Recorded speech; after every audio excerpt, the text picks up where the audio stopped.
Ikaw ba yung taong first timer na susubok magnegosyo?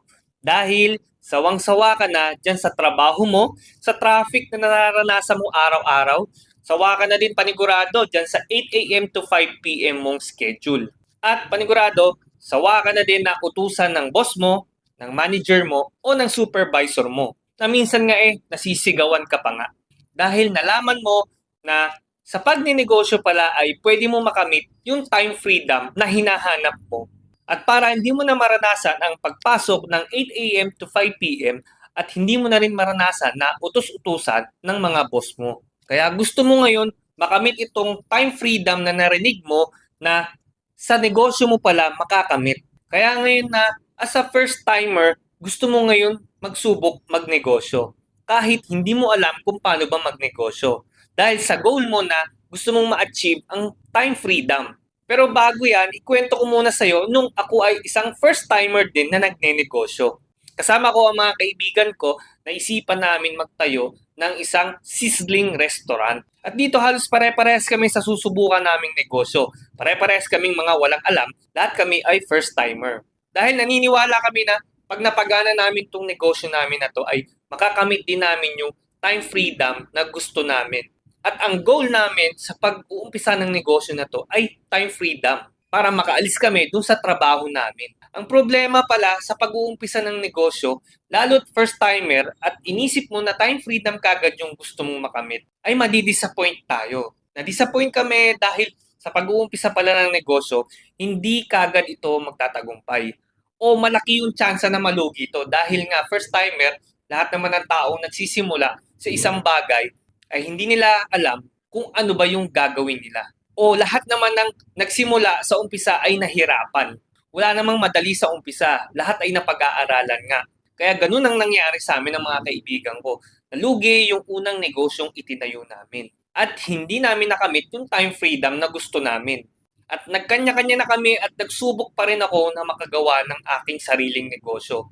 Sa pangalawa, nalugi ulit. Sa pangatlo, nalugi ulit.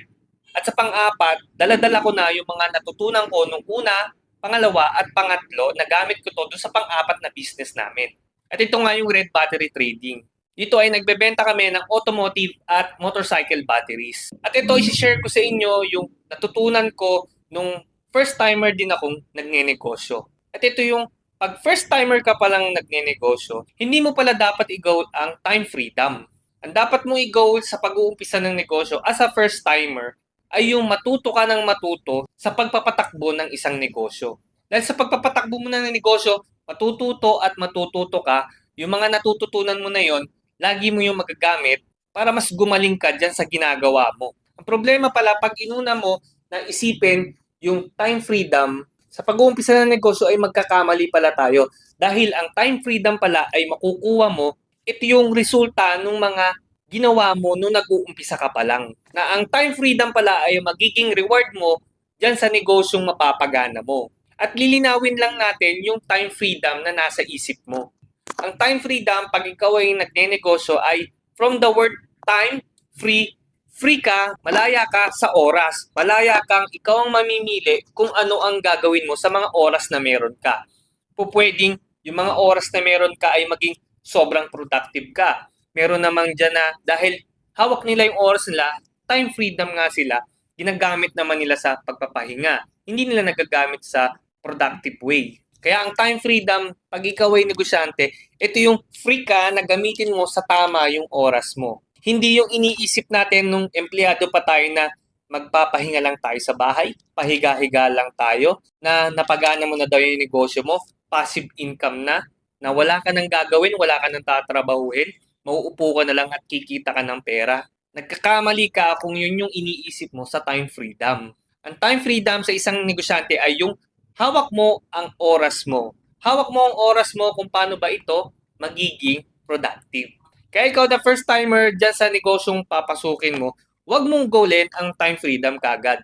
Ang goalin mo ay yung matuto ka kung paano ba magpatakbo ng isang negosyo. At ngayon, sana naintindihan mo na ang time freedom ay hindi yung hihilata ka na sa bahay nyo pag napagana mo yung negosyo mo.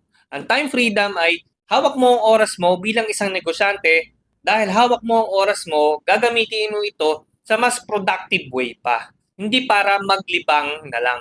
Ginagawa nga pala natin yung mga videos na ganito para makatulong sa mga first-timer startup entrepreneurs na mapalakas yung loob nila sa pagsisimula ng negosyo.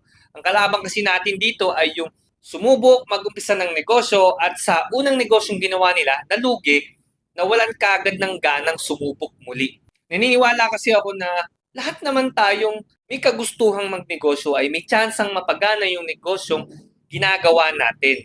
Na ang kailangan lang naman nila ay makarinig ng encouragement kung paano ba yung gagawin nila sa mga pinagdadaanan nila.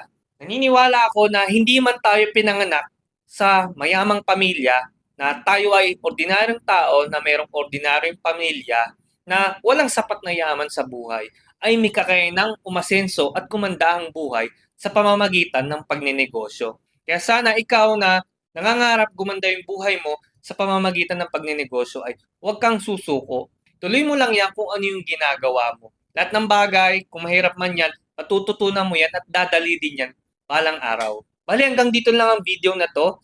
Please, paki-like naman at mag-comment ka na din sa video na to. O muli, ako nga pala si Ruben de la Vega na laging nagsasabi na sa negosyo, bawal mainip. Ang mainip, talo.